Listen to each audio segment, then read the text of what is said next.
So guys once again welcome to all of you in my channel in YouTube. भाई देखो यहाँ पे discuss क्या करने वाला हूँ for upcoming air force XNY group navy double and SSR के लिए यहाँ पे फिजिक्स सेशन चलने वाला है। So without wasting lots of time अपना वीडियो स्टार्ट करते हैं। जैसा भी वीडियो लगे आप कमेंट में कमेंट करके बता सकते हो एंड इसका PDF आपको मेरे टेलीग्राम चैनल ऑनलाइन एजुकेशन पे मिल जाएगा। सो चलो चलते हैं और वहाँ पे डिस्कस करते हैं। इससे पहले भी मैंने 4 पार्ट प्रोवाइड करा दिए हैं तो उनके लिंक डिस्क्रिप्शन बॉक्स में या फिर आपको चैनल पर विजिट करना पड़ेगा। सो फर्स्ट नंबर क्वेश्चन यहाँ पे क्या है, cooling tube is used to produce means cooling नलिका का नाम आप सभी ने सुना होगा। तो इसका प्रयोग क्या उत्पन्न करने के लिए किया जाता है, radio waves, microwaves, X rays या गामा रेज। बेसिकली यहाँ पे आपको मैं इसका आंसर बता देता हूँ। इसका राइट आंसर कूलिंग नलिका का जो यूज करते हैं वो एक्स रेजों के लिए मीन्स एक्स रेज को प्रोड्यूस करने के लिए किया जाता है। एक्स रेज मतलब एक्स रेज कूलिंग नलिका के बारे में आप सभी ने सुना होगा। 2 टाइप के, एक टाइप पे कैथोड होता है, दूसरे टाइप पे एनोड होता है। कैथोड पे हमेशा नेगेटिव चार्ज होता है और एनोड पे हमेशा पॉजिटिव चार्ज होता है। सो नेक्स्ट क्वेश्चन की ओर बढ़ते हैं, क्वेश्चन नंबर 22। उसके बाद यहाँ पे क्वेश्चन क्या है, which layer of the earth atmosphere reflect back the radio waves to the earth surface means पृथ्वी के वायुमंडल की कौन सी परत रेडियो तरंगों को वापस पृथ्वी के पृष्ठ पर परावर्तित करती है। मीन्स रेडियो तरंगों को कौन सी मीन्स पृथ्वी के वायुमंडल में कौन सी परत है जो रेडियो तरंगों को पृथ्वी पर वापस करती है, रिफ्लेक्ट करती है। सो ऑप्शंस अपने सामने कौन से हैं, आयन मंडल, समताप मंडल, मध्य मंडल या वायुमंडल। सो अपना राइट आंसर इसका हो जाएगा फर्स्ट नंबर, आयनोस्फीयर उसे बोलते हैं। आयनोस्फीयर मीन्स आयन मंडल से रेडियो तरंगे परावर्तित मीन्स रिफ्लेक्ट होकर वापस आ जाती हैं। नेक्स्ट क्वेश्चन 23 नंबर क्या है, the phenomena of light associated with the appearance of blue colour of the sky is आकाश में नीला रंग प्रकट होने के साथ संबंधित प्रकाश की परिघटना है। मीन्स ऐसा क्यों होता है आकाश में नीला रंग दिखाई देना, ऐसा क्यों होता है। ऑप्शंस इंटरफेरेंस, रिफ्लेक्शन, रिफ्रैक्शन या स्कैटरिंग। सो रीजन आप सभी को पता होगा, आई थिंक आप सभी ने इसका राइट आंसर भी क्लिक कर लिया होगा। इसका राइट आंसर होगा scattering. Scattering of light means प्रकाश का प्रकीर्णन। इसके पीछे का रीजन मैं बता देता हूँ। बेसिकली आपको पता होगा कि लाइट मीन्स कलर कितने टाइप मीन्स वेबग्योर के अकॉर्डिंग काम चलता है। VIB, एक सेकेंड मैं लिख देता हूँ, VIB GYOR, ठीक है। और ऊपर से वेवलेंथ सबसे ज़्यादा होता है। तो जैसे जैसे जैसे नीचे की ओर आते जाते हैं तो ब्लू कलर का जो अपना मीन्स एक वेवलेंथ होता है वो कम हो जाता है और वो ऐसे स्काई पे मीन्स स्कैटर फैल जाता है उधर उधर, ठीक है। सो इस वजह से हम इसे कह देते हैं कि आकाश में नीला रंग प्रकट होने के संबंधित प्रघटना क्या है, तो ये स्कैटरिंग कहलाता है, प्रकाश का मीन्स स्कैटरिंग ऑफ लाइट। सो 23 का right answer option number 4। Next question क्या है, these waves can not be transmitted through vacuum निम्नलिखित में से किन तरंगों को निर्वात के माध्यम से संचरित नहीं किया जा सकता। सबसे पहली बात यहाँ पे आपको बता देता हूँ, यहाँ पे ये बोला गया है कि इनमें से कौन सी तरंगों को निर्वात के माध्यम से संचरित नहीं किया जा सकता है, light waves, sound waves, heat waves या इलेक्ट्रोमैग्नेटिक वेव्स। सो क्या होगा राइट आंसर, बताओ भाई। निम्नलिखित में से किन तरंगों को निर्वात के माध्यम से संचरित नहीं किया जा सकता, लाइट, साउंड, हीट या इलेक्ट्रोमैग्नेटिक्स। सो 24 का जो अपना राइट आंसर होने वाला है वो right answer option number B होगा, क्योंकि आप सभी ने सुना होगा ध्वनि तरंगे। ध्वनि तरंगे longitudinal waves and transverse waves, और लॉन्गिट्यूडनल वेव्स के लिए हमें वैक्यूम की नीड होती है। सो मीन्स अंदर तरंगे कैसी तरंगे होती हैं, लॉन्गिट्यूडनल वेव्स कैसी वेव्स होती हैं, वो भी साउंड वेव्स होती हैं। सो इसके लिए अपना राइट आंसर 24 का ऑप्शन नंबर बी होने वाला था। नेक्स्ट क्वेश्चन यहाँ पे क्या है, 25 number, a light ray travelling from denser to rare medium at an angle of incidence more than critical angle of concern, क्या वो लिखता है, sorry, concern media pair suffer. संबंधित माध्य युग्म के क्रांतिक कोण से अधिक आपतन कोण पर सघन से विरल माध्यम की ओर जाने वाली प्रकाश किरण क्या कहती है, क्या कहलाती है। बेसिकली यहाँ पे डिफिनेशन लिखी हुई है, किसकी लिखी हुई है, टोटल इंटरनल रिफ्लेक्शन की।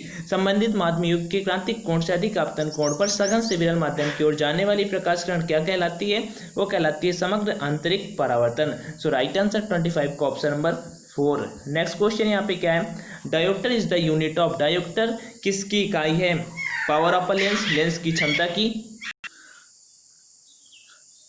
Focal length of lens, lens के फोकस दूरी की, लाइट इंटेंसिटी की, साउंड इंटेंसिटी की। तो डायोप्टर आप सभी को पता ही होगा ये आंसर पावर ऑफ लेंस की, लेंस की क्षमता की। नेक्स्ट क्वेश्चन यहाँ पे क्या है, निम्नलिखित में कौन सी तरंगे ध्रुवित करी जा सकते हैं, which of these waves can be polarised, sound waves in air, longitudinal waves on a string, transverse waves on a string या फिर light waves. So right answer option number 4। According to the question light waves आपकी जो होती हैं जो polarise की जा सकती हैं, सो लाइट वेव्स 27 का राइट आंसर हो जाएगा। अगर क्वेश्चन का लेवल आपको ईजी लगता है तो आप कमेंट में जरूर कमेंट करके बताएं। बेसिकली मुझे भी पता है कि कैसा है, बट इस लेवल का थोड़ा एक दो क्वेश्चन आपको देखने को मिलेंगे, बट मैं लेवल इंक्रीज करता रहूँगा। So don't worry and all the best.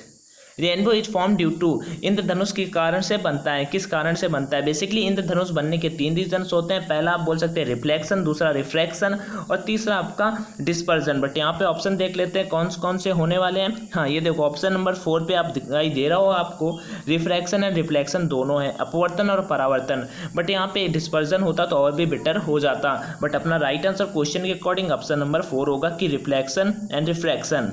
Okay, so option number 28 का option number 4। Next question, sonography मुख्यतः प्रयुक्त तरंगे हैं। The waves used in ultrasonography are, sonography मुख्यतः प्रमुख तरंगे हैं, microwaves, infrared waves, sound waves या अल्ट्रासोनिक वेव्स। ठीक है, सो सोनोग्राफी कैसी तरंगे हैं? So right answer option number आपका डी होने वाला है, अल्ट्रासोनिक वेव्स हैं। नेक्स्ट क्वेश्चन नंबर 30 की ओर बढ़ते हैं यहाँ पे। सो क्वेश्चन नंबर 30 क्या है? The intensity ratio of waves is 25:9. What is the ratio of their amplitudes? तरंगों की तीव्रता का अनुपात दिया हुआ है 25:9, उनके विस्तार का अनुपात क्या होगा? सो यहाँ पे पूछा है, मीन्स एम्पलीट्यूड का रेशियो पूछा है। बेसिकली आप सभी को फार्मूला पता होगा, A1/A2 equal to √I1/I2। So I1 intensity अपना दिया हुआ है 25:9। 25 रेशियो जहाँ पे हम अंडर रूट के भीतर रखेंगे 25/9, तो 25 मीन्स 5 का स्क्वायर होता है एंड 3 का स्क्वायर 9 होता है। सो राइट आंसर ऑप्शन नंबर यहाँ पे डी हो जाएगा, 5:3। ओके, देन क्वेश्चन नंबर 31 की ओर पढ़ते हैं। बट बिफोर मतलब 31 क्वेश्चन में जाने से पहले आपको मैं कुछ बता देता हूँ। Air force X and Y group के लिए, नेवी AASSR के लिए आप सभी टेस्ट सीरीज बाई करते होगे। ठीक है, तो मैंने पहले बोला था मीन्स आप फ्री में जहाँ से बाई कर सकते हो, जो भी अटेंड कर सकते हो जरूर करो। बट मेरे अकॉर्डिंग कल मैंने यहाँ पे जाके थोड़ा सा चेक किया, सो ओवरऑल ये बेस्ट रहा। और मैंने उनसे बात किया कि सर क्या मैं भी इसका वो कर सकता हूँ मीन्स स्पॉन्सर टाइप में, तो उन्होंने बोला या से हो। सो मेरे अकॉर्डिंग आप सभी अगर बाई करना चाहते हो तो ब्रदर बाई कर सकते हो, आपके लिए परफेक्ट रहेगा। आई थिंक 160-170 रुपीज़ का है और बोथ लैंग्वेज पे आपको देखने को मिल जाएगा एंड बिल्कुल पेपर के अकॉर्डिंग यहाँ पे ऑनलाइन टेस्ट की तरह ही चलता है। हाँ, बस जब बाई करना जाना तो वहाँ पे कुछ ज़्यादा मीन्स रुपीज़ लिखोगे 270 तो वहाँ पे मेरा कूपन कोड ऑनलाइन D40 डाल देना। सो आपको 40% का डिस्काउंट मिल जाएगा, लगभग 115 से 120 रुपये तक का। उसके बाद आपको वो मीन्स 160 to 170 अमाउंट में मिल जाएगा और आप ऑनलाइन प्रैक्टिस कर सकते हो जब भी आप चाहो। ओके, सो आपके ऊपर वो डिपेंड करता है। सो चलो अभी चलते हैं अपने क्वेश्चन नंबर 31 की तरफ। क्वेश्चन नंबर 31 क्या है? प्रतिध्वनि सुनने के लिए न्यूनतम दूरी कितनी होनी चाहिए? प्रतिध्वनि आपने सुना होगा ना, मान लो यहाँ से बैक साउंड आने के लिए कितनी दूरी होनी चाहिए? सो राइट आंसर ऑप्शन नंबर 4 होने वाला है, 17.2 मीटर होना चाहिए। What is the minimum distance required to here N eco? ठीक है, इको इसे बोलते हैं। सो 17.2 metre. Next question, dolphins can produce and detect sound of frequency up to, dolphin कितने आवृत्ति की ध्वनि को उत्पन्न तथा भांप सकती है? Option 10⁻³ hertz, 10⁻4 hertz, 10⁻5 hertz, 10⁻6 hertz. So right answer option number C, 10⁻5 hertz. Next question है, सेविंग मिरर इज हजामत का शीशा कौन सा है? Convex, concave, plane, parabolic. देखो इससे क्वेश्चन बहुत आपके एग्जाम पे बनते हैं। मीन्स देखो अगर लाइट चैप्टर से क्वेश्चन आता है ना नेवी पे, एयरफोर्स पे, सो इस वाले मीन्स चैप्टर से इससे ज़्यादा क्वेश्चन बनने का चांसेस रहते हैं। सो बताओ सेविंग मिरर इज हजामत का शीशा कौन सा है? 33 का right answer option number 2 concave. ठीक है, नेक्स्ट क्वेश्चन की ओर यहाँ पे बढ़ते हैं। ठीक है, तो अभी नेक्स्ट क्वेश्चन की ओर बढ़ते हैं, क्वेश्चन नंबर 34 की ओर। क्वेश्चन नंबर 34 क्या? वाहनों के अग्रदीपों मीन्स हेडलाइटों में which type of mirror is used in the headlight of vehicles? Means अग्रदीपों में हेडलाइटों में किस प्रकार के दर्पण का यूज होता है?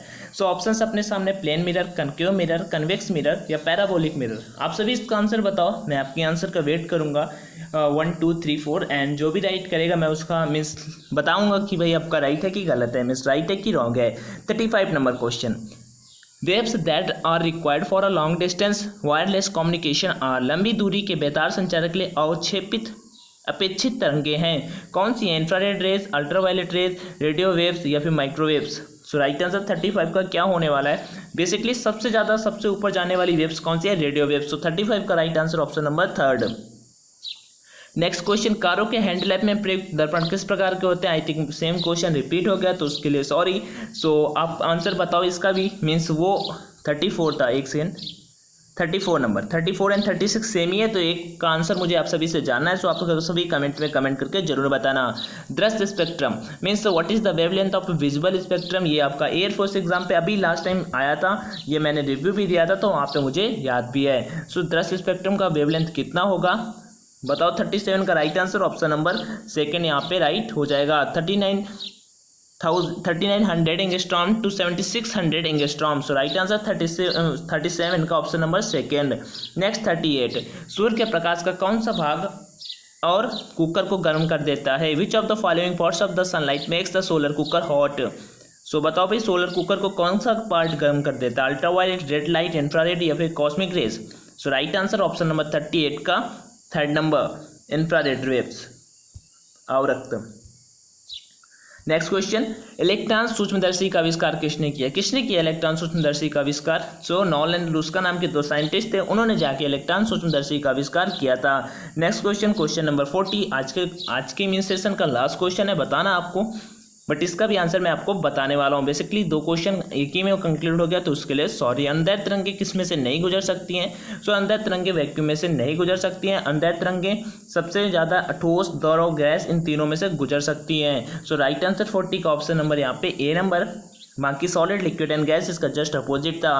और for more PDF you have to join my Telegram channel, and if you like this video please hit the like button, subscribe to my channel, and if you have any query then you can text me in Instagram, where I will provide my Instagram handle in description box. So thanks for watching this video and bye bye, take care, Jai Hind, Jai Bharat and Vande Mataram.